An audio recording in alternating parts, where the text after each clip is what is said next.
Reality and illusion, how should they be distinguished?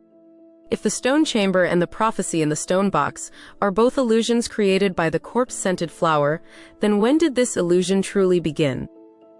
I felt like my mind couldn't cope with such a complex problem. If Shirley Yang could help me analyze it a bit, that would be great. My brain and Fatty Wang's brain combined aren't even half of hers. Fatty Wang saw me as if I'd lost my soul, then nudged me and asked, "What's wrong? Why have your eyes been so glazed over lately? Are we going to deal with this American girl or not?" I told Fatty Wang to watch Professor Chen, then bent down and asked Shirley Yang, "You said your maternal grandfather also used to raid tombs before going to America. You say there's no evidence, so how can I believe you?" Shirley Yang glared at me hatefully. "You rotten thief, believe it if you want. I'm wearing my maternal grandfather's relic around my neck, just look and you'll know." Relic? Could it be a Mojin charm? Indeed, she was wearing 2 necklaces around her neck. I reached out and pulled them to look. One had a cross, and the other was indeed a Mojin charm made from a pangolin claw. The existence of this item in the world could be considered a secret. Not every tomb raider possessed one. In fact, most tomb raiders had never even seen one. Objects are valued or worthless because of people. The intrinsic value of this charm could not be considered precious. If it fell to the ground, junk collectors wouldn't even bother picking it up. But for tomb raiders passed down through generations, this was a priceless treasure. It symbolized something akin to their identity and qualifications. I picked up Shirley Yang's Mojin charm and examined it carefully. When people compared themselves to others, they fought to the death, but when objects were compared, they were simply discarded. Compared to her Mojin charm, the 2 that Golden Tooth gave to me and Fatty Wang were nothing but trash. Shirley Yang's Mojin charm at first glance was clearly an antique from the later Han period. The 2 seal script characters Mojin on it were carved with bold, powerful strokes, imbued with an ancient essence. It was made from the sharpest pangolin claw, slightly translucent like black crystal. Though ancient, it had no scratches. The base of the claw was threaded with a gold string, and its entire body was engraved with patterns of a flying tiger warding off evil. As for the 2 charms that Fatty Wang and I had, when compared to this one, the fake and real were immediately apparent. Ours were clearly aged counterfeits. The craftsmanship and materials couldn't even be compared. Damn it, that brat Golden Tooth daring to trick us with fakes. No wonder they never seemed to have any effect. I held Shirley Yang's Mojin charm, admiring it for a long time, so delighted I didn't want to put it down. I truly didn't want to return it to her at all. Shirley Yang spoke up, "Give it back quickly. You've already killed someone, are you going to rob me too?" I hung the Mojin charm back around Shirley Yang's neck. "If your maternal grandfather also did this tomb raiding business, then why do you still call us rotten thieves? Isn't that like cursing your own maternal grandfather? My treatment of you also has its reasons." Then I recounted the prophecy in the second layer of the coffin to Shirley Yang, and finally said, "All these things might be illusions created by the corpse-scented flower, but before we determine right from wrong, we can't release you yet." After Shirley Yang heard this, her expression gradually softened. "Then quickly think of a way. Do you think being tied up like this is comfortable? You try it once later and see." I stood up and walked a few steps, staring intently at the rock painting on the second layer of the stone casket. I didn't dare to act rashly. If the prophecy was not an illusion but reality, then if we opened the casket without killing one person, evil spirits would immediately appear and kill everyone else. At this moment, I felt more uneasy than walking through a minefield. Stepping on a mine at most meant dying in an explosion, but whether the prophecy was true or false involved the lives of all 4 of us. It was truly a difficult choice. Professor Chen was mad, and Shirley Yang made one a bit suspicious. I had to consult with Fatty Wang.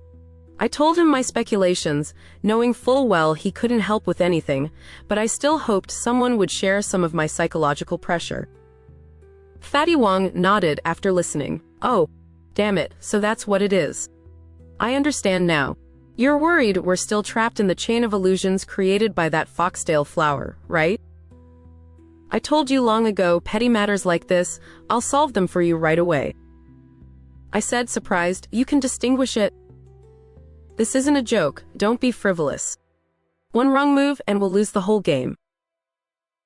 Fatty Wang said nothing, just raised his hand and slapped me across the face. He acted too quickly. I couldn't dodge and was hit squarely in the face, my cheek burning red. I was about to erupt when I suddenly heard Fatty Wang ask, "How is it? Does it hurt?" I rubbed my face. Damn it, a son hitting his father, this guy's rebelled. And you ask if it hurts? Let me slap you once and see if it hurts you. Just as I finished speaking, I suddenly thought, oh, that's right. If I can feel pain, then I'm not in an illusion anymore. It seems we are no longer controlled by the corpse-scented flower. I turned back, intending to continue interrogating Shirley Yang, when I glanced at the rock painting on the second stone casket and saw it had changed. I quickly stepped closer to examine it. I saw that all three paintings gradually became blurry and then disappeared, leaving only a small stone box. The stone box had a lid sealed with oxhide paint to preserve the precious items inside. Looking back at the rock paintings on the outside, there was absolutely no change. They were still the recordings of the prophecy, and finally, there was still a carving of 4 people opening the stone casket. So what was it? Where was reality and where was the illusion? I pulled Fatty Wang over to let him see what was on the second stone casket. Fatty Wang said, "Aren't they still those 3 rock paintings?" I swung my hand and slapped him. "Look again, are there any rock paintings left?" Fatty Wang clutched his face. Ouch. Huh. Now there's nothing left. Damn it, we've encountered a ghost. Let me see what the hell is inside here. Saying that, he reached out and pulled open the lid of the inner stone box. I exclaimed, "Why are you so hasty? I told you to just look, nobody told you to open it." But after the inner stone box was opened, nothing happened. The 4 of us were still safe and sound. There was no evil spirit killing anyone. Based on my experience, a moment ago, we had indeed been controlled visually by the corpse-scented flower. The power of this demonic flower completely exceeded our expectations. It could not only cause illusions for those on the stone axis in the ghost cave. At that time, I was about to rush out to save Zade Peng at the stone axis, but I fell into the flower's illusion trap. Afterward, Fatty Wang and Shirley Yang came to save me. Then I looked back and saw that the petals, which had been closed, had bloomed wide open, pointing directly at us. From that moment on, the flower's illusion-inducing range had expanded. After our lights went out, many black snakes appeared. According to the situation at that time, 2 of the 5 of us couldn't move, yet in the snake encirclement, no one was bitten. This was truly a miracle. Now thinking back, those snakes must also have been illusions. The corpse-scented flower created the illusion of many black snakes attacking, intending to make us bury ourselves alive. Who would have thought that we, by crawling into the crack, would run further and further, accidentally stumbling into the tomb of this prophet? Although this demonic flower was potent, its scope of control was ultimately limited. If the distance was too far, it couldn't create illusions that were too strong. Therefore, it altered simple rock paintings, enchanting us to kill each other. Furthermore, the most terrifying thing about this flower was that it didn't just cause illusions through the senses. Simply seeing it once, remembering its vibrant colors within a certain distance, would make one enchanted by it. It's just that the further the distance, the weaker the power of the illusion. Even if 1 or 2 people ultimately survived, they would collapse under the guilt of having personally killed their companions. Thus, the secret of the Queen of Jingju would forever remain unknown. Damn it, how venomous. Now Fatty Wang had taken out the item from the box. It was an ancient book made of goat skin. I guessed that the secrets of the ghost cave and the Jingju kingdom, along with the prophet's hints for escape, were all contained within this book. I was about to see what was written in the book, when I suddenly remembered Shirley Yang was still tied up on the ground. I put the book down, preparing to untie her. Although she often dreamt repeatedly of the strange occurrences in the ghost cave, she probably wasn't possessed by demons or a reincarnation of a demon queen. Treating her like this was indeed a bit excessive. Shirley Yang was tied face down on the ground, her face covered in quite a bit of dust, combined with tears, making her face look like that of a Peking opera actor on stage. Seeing me approach, she angrily said, "Damn Hu Bayi, quickly release me." I recounted everything that had just happened to her, gritted my teeth and slapped Shirley Yang once, then untied the belt that was binding her hands. I said, I also had no other choice but to resort to this desperate measure. You can hit me back, however many times you want. Saying that, I turned my cheek, waiting for Shirley Yang to slap me a few times. I was mentally prepared, guessing she wouldn't stop until she knocked out 2 of my teeth. Unexpectedly, Shirley Yang only wiped the dust from her face and didn't lay a hand on me, only saying, "Right now, I don't want to argue with you. This debt will be settled later. The most important thing now is to figure out how to escape." Shirley Yang took a small box from her handbag. Inside were a few small pills. She opened it, put it to her nose to sniff, then gave me 2 pills, telling me and Fatty Wang to share and sniff them. Shirley Yang said, "This is a highly concentrated refined alcohol with a very strong scent. It can stimulate the olfactory nerves in the anterior cerebral cortex through the nasal mucous membrane, making a person's mind clear. It can be used to help people detoxify and reduce cravings. Foreign explorers often carry these pills for emergencies. When extremely tired and hungry, they can use it to stimulate the brain's nerves, preventing unconsciousness. However, it should not be used frequently in a short period, otherwise there will be strong side effects. As for whether it works against the illusions of that demonic flower, I can't say for sure. I thought, the corpse-scented flower causes illusions in humans through the senses, and these illusions all originate from the central nervous system. Shirley Yang's stimulant might, to some extent, have an effect in counteracting illusions. I gave Fatty Wang 1 pill and opened one myself, immediately sniffing it into my nostril. A very pungent blast of air shot into my nasal cavity, making me cough violently. But immediately after, my mind, which had been heavy and sluggish, now felt much lighter and more comfortable. I said, "Why didn't you bring out such a good thing earlier? If everyone had taken a few pills back at the stone axis, we might have pulled out the demonic flower's roots long ago, and we wouldn't be stuck here, caught between a rock and a hard place." Shirley Yang replied, "When you ran back from the stone axis and explained the reason, we only then learned that the corpse-scented flower could cause illusions for those who stepped onto it. Then we were attacked by black snakes, but in just a few short minutes, we still didn't realize those snakes were illusions caused by the demonic flower. Furthermore, I think that flower isn't so simple. It has the power to control people's minds. If the distance is too close, I'm afraid this medicine wouldn't have any effect." Of the 5 people who entered this tomb, only Professor Chen and Yi Yixin were not lucid. One was too shocked, the other unconscious. Yi Yixin was dead, and Professor Chen was half mad, half sane. He was probably not enchanted by the demonic flower. His appearance reminded us of the British expedition team that once set foot in this ancient city of Jingju. The only survivor was a madman.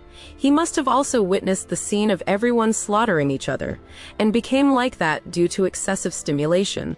As for Professor Chen, in just one day, his emotional state fluctuated wildly. First, there was the grief over the death of his assistant He Aguo, then a series of astonishing major discoveries at the Jingju ruins, and then suddenly witnessing the tragic deaths of his 2 students. Those extreme waves of joy and sorrow had a very strong impact on human nerves, let alone his old age. In the end, his spirit completely collapsed, becoming utterly mad. Thinking of these things, my expression became solemn. I nodded and said to Shirley Yang, "That deadly flower is truly formidable. Fortunately, we are closely bonded, so we didn't fall for its divisive scheme, and no tragedy of mutual slaughter occurred. Thinking back now, I still feel afraid. However, it's also like the saints blessed us, preventing any major mistakes." Shirley Yang's face suddenly darkened. She said, "Hu Bayi, you're really cunning, completely brushing off all your faults. Do you know how much I trusted you? You not only deceived me, didn't tell me the truth, but you also suspected me of being some kind of demon. Did you ever consider my feelings? Do you know what it feels like to be tied up like an animal by you two villains, waiting for you to interrogate and kill me? I quickly clutched my head. Oh my. I'm dead. Why does my head hurt so much?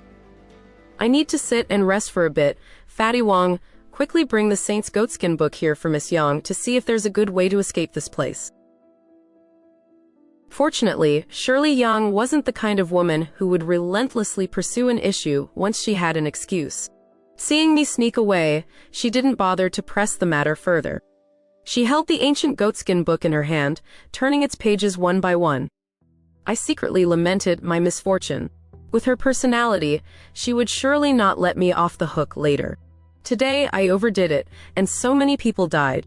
All the hard-earned money for Fatty Wang and me was now useless. Damn it, why is my fate so miserable? Even drinking a mouthful of cold water, it stuck in my teeth. I was curious again about what was in that ancient book. I saw Shirley Yang's expression was extremely solemn. I couldn't tell if she was happy or sad.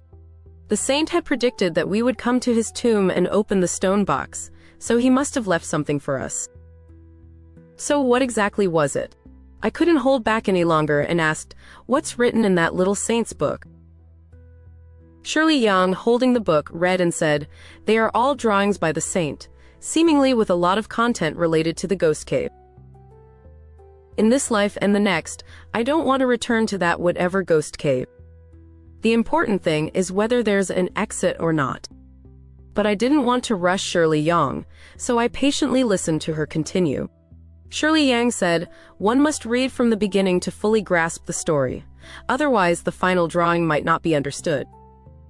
This first part tells of an ancient divine mountain in the western regions, which is this very Zaklama mountain. Rivers and streams crisscross around the mountain, and its flora and fauna are abundant. 4 tribes lived here."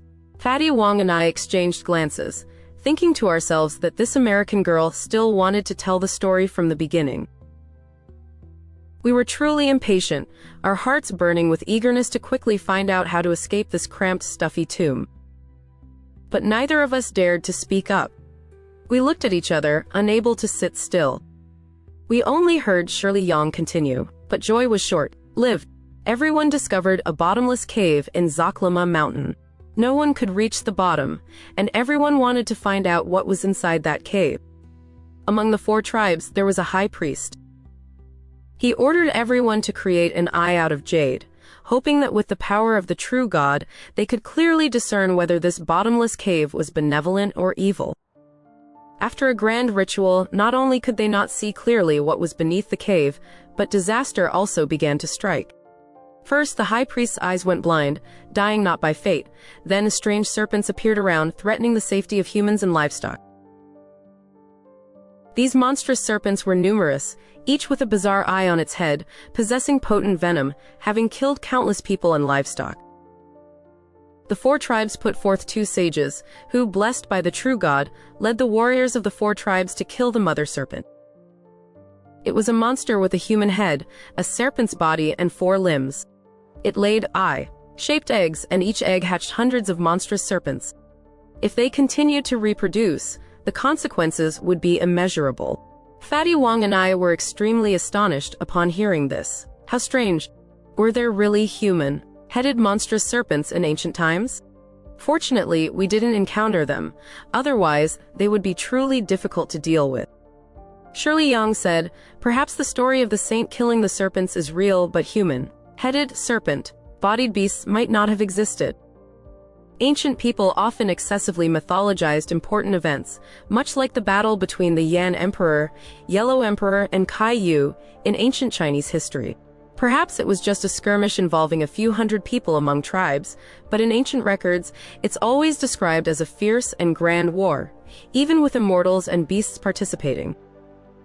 I gave a thumbs up and praised, "That's a profound insight." What happened next? Can you explain it more quickly? Shirley Yang gave me a sideways glance and continued, "The serpents were wiped out. The saint threw their corpses into the bottomless cave beneath Zaklama Mountain. The saint, enlightened by a god, knew that this cave was a nest of disaster, and that the jade eye itself had opened the gate to that calamity. Afterward, a prophet appeared in one of the 4 tribes. Who was this child with the ability to foresee? Next are the prophet's predictions about what would happen later on Zaklama mountain. After the saint died and was buried in the mountain, the prophet could, through certain rituals, foresee major events that would occur thousands of years later, but its scope was limited to Zaklama mountain and its vicinity. This is probably because the 2 saints, whom the tribes always regarded as divine, were buried here, and the prophetic abilities were bestowed by these 2 saints and the true God. Finally, getting to the main point, I listened carefully to Shirley Yang. Whether we could escape this strange place depended on what the prophet had predicted. The answer to life and death was about to be revealed, and my heartbeat seemed to quicken considerably. Shirley Yang said, "Don't be so tense. I just flipped through it. In the end, it seems there's guidance that can help us escape Zaklama mountain, but it needs to be combined with the previous content. Don't be impatient, let's take it one step at a time." While I was concentrating intently, Professor Chen suddenly glared, his eyes wide, and pointed at the goatskin book in Shirley Yang's hand. "You absolutely must not read the latter part.